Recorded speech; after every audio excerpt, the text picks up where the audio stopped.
Ako ba yung gago? If nakipaghiwalay ako sa BF ko kasi gusto niyang magsabay sila ng babae pauwi sa inuman. Bago pa lang kami ng BF ko.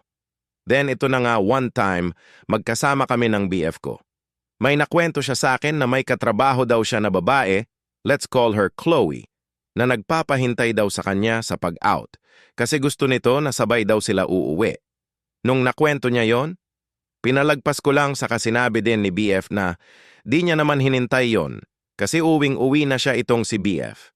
Then ngayon gabi, nasa inuman yung BF ko. Okay lang naman sa akin na nag-iinom siya, not until sinabi niya na after inuman, sabay daw sila uuwi nitong si Chloe. Aminado ako nagselos ako.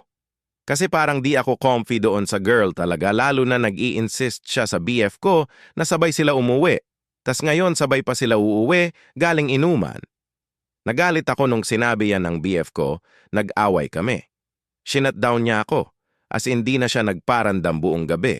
After nun, nakipaghiwalay na lang din ako kasi if di niya kayang umiwas sa bagay na di ako comfortable. For me, di niya ako nire-respeto. Saka mas pinili niya talaga na sumabay sa babaeng yon na pinag-awayan namin at di ako kausapin overnight. Ako ba yung gago if nakipaghiwalay ako dahil sa ganyang reason lang? Edit.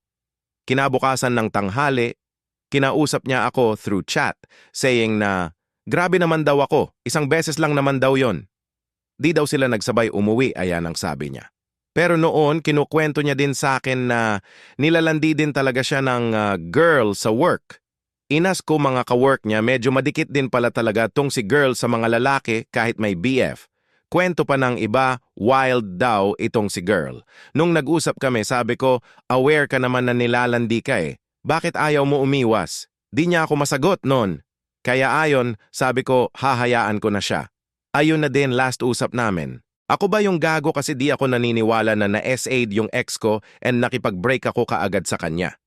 I know how this sounds, pero hear me out. Yung GF ko, may bad habit siya na laging nagsisneak out. Umaabot sa point na magugulat na lang ako, nasa bar pala siya ng 3:00 ng umaga kasi nasa My Day or IG story niya or ng friends niya. Nag-usap na kami about dyan, sabi niya magbabago daw siya. Sabi ko, okay. A few weeks later, 1 linggo kaming hindi nagkita kasi nag-vacation sila ng family niya sa Boracay, pero consistent yung calls, chats, and video calls namin that time. However, nagulat ako nung nag-story yung cousin niya na nasa rave party silang magpipinsan, kasama siya. Hindi ko alam na pupunta siya doon kasi wala naman siyang sinabi kahit halos buong araw kami magka-chat. So, ito na yung problema. Nag-chat sa akin pinsan niya ng picture na may kahalikan GF ko sa party. May video pa na pinipigilan nila yung GF ko na halatang lasing at wild na.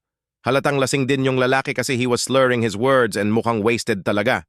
Her cousin sent 10 pictures and 6 videos. Lahat evidence na yung GF ko mismo ang panay na lumalapit doon sa lalaki at pinipilit nilang umalis na pero nagwawala GF ko. According to them, bago pa man daw mag-start yung rave ay pinopoint out na daw ng GF ko na type niya yung lalaki. Nung nagkaayaan na umuwi, biglang naglaho yung GF ko. They looked for her for almost an hour and nalaman nila na kasama yung lalaki sa isang kubo by the beach. Well, alam nyo na nangyari. Kinabukasan, I called her and told her na break na kami. Nag-breakdown siya and she told me that she was by the dude kasi lasing siya. I pointed out ang daming witness and lahat sila sinabi sa akin na siya pa mismo yung lumalapit sa lalaki at yung nag-initiate ng halik at landian. Sinabihan niya kong walang kwentang tao kasi naniniwala daw ako sa iba at hindi sa kanya. Ang sabi ko, naniniwala ako sa evidence at sa fact na hindi na naman siya nagsabi sa akin na magpupunta siya sa rave. After that call, I blocked her on everything. Sabi ng pinsan niya, ini-insist daw ng ex ko that it was non-consensual and sinisisi niya yung mga pinsan niya kung bakit daw humantong sa ganon. Hinahanap niya yung lalaki kasi gusto daw sampahan ng kaso. Iniinsulto ako ngayon ng mga friends niya, even sa social media. Kahit kapatid ko galit sa akin.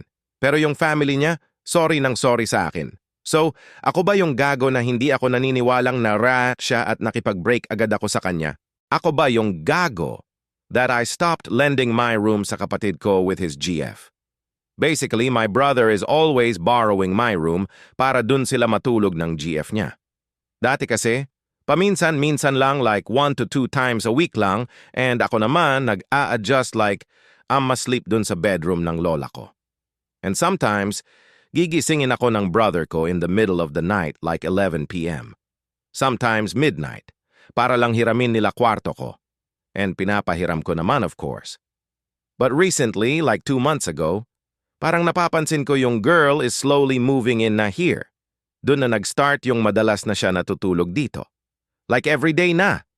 So ayun, na-frustrate ako kasi di ko na magamit yung room ko. Kasi she's always here parang, dito na nga siya titira eh.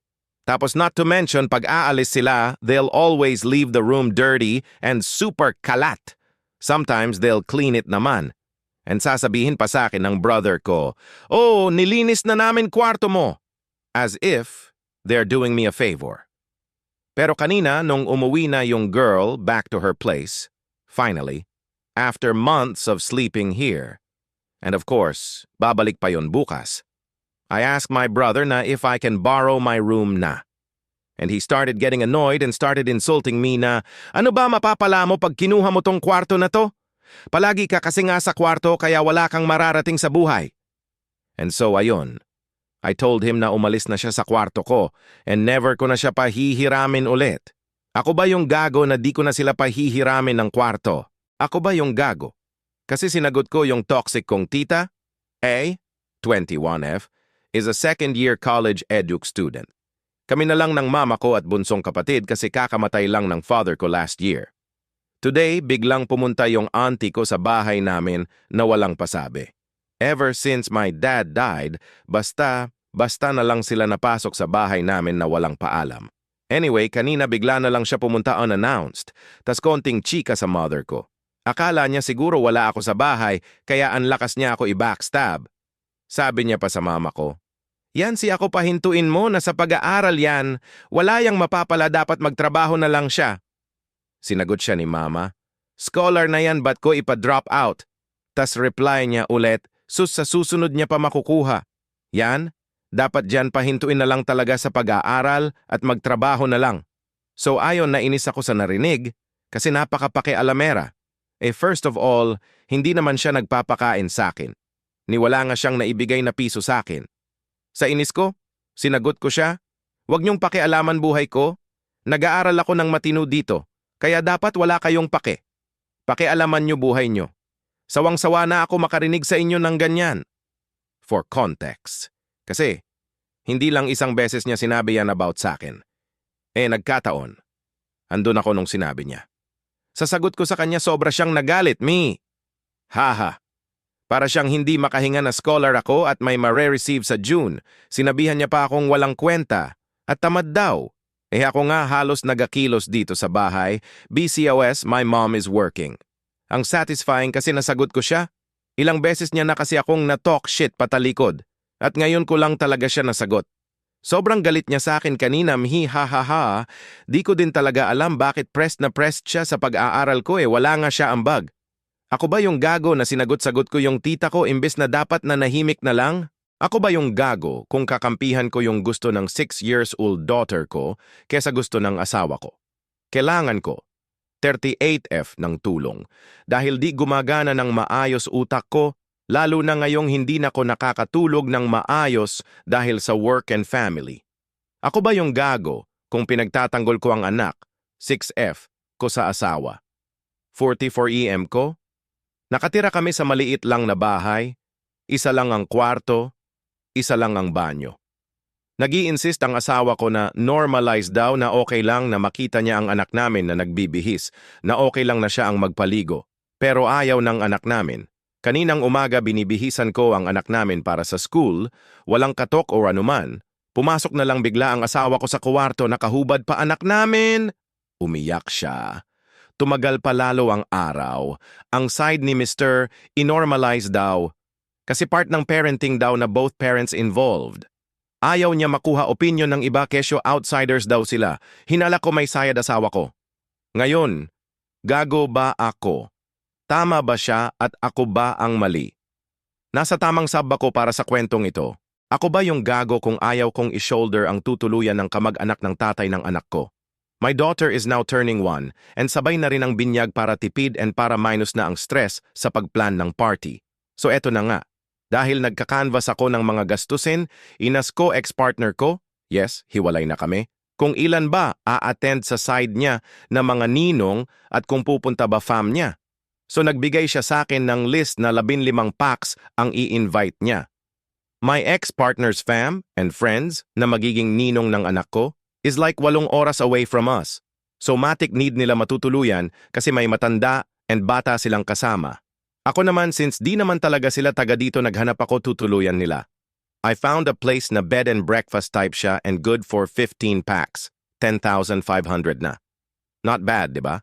And then, sabi niya, dapat daw kami, which is ako lang cause he's unemployed, ang gagastos sa tutuluyan nila kasi kami daw yung pupuntahan. Nakakahiya daw sa mga bisita niya na malayo ang binyahe. May ganun ba talaga? First, wala na ako budget for that.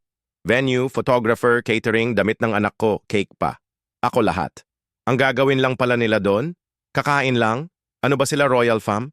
Sabihin na natin, oo may ambag siya, 10K lang. To be honest kasi, nagastos yung 5,000 sa other needs ni baby. Pero compare sa akin na ako lahat nagplan, nakipag-usap, nag-canvas, sobrang parang tanga lang. Sinabi ko sa kanya na wala na akong budget para sa tutuluyan nila. Sinabi ba naman wala daw ba akong pake? To be honest, oo kasi hiwalay naman na kami. And if they really want to see my daughter, mag-effort sila, alam nilang malayo sila sana expected nila na mapapagastos sila. Kaya ako ba yung gago if ayaw ko talagang ako ang magbayad ng tutuluyan nila? PS. Di sila pwede sa bahay kasi galit fam ko sa tatay ng anak ko because of what he did to me. Cheat. Pero since this is my daughter's birthday, they don't have a choice but to be civil. Please don't post this sa other platforms. Halatadong ako to kasi narant ko na to sa fam ko. Ha ha ha ha.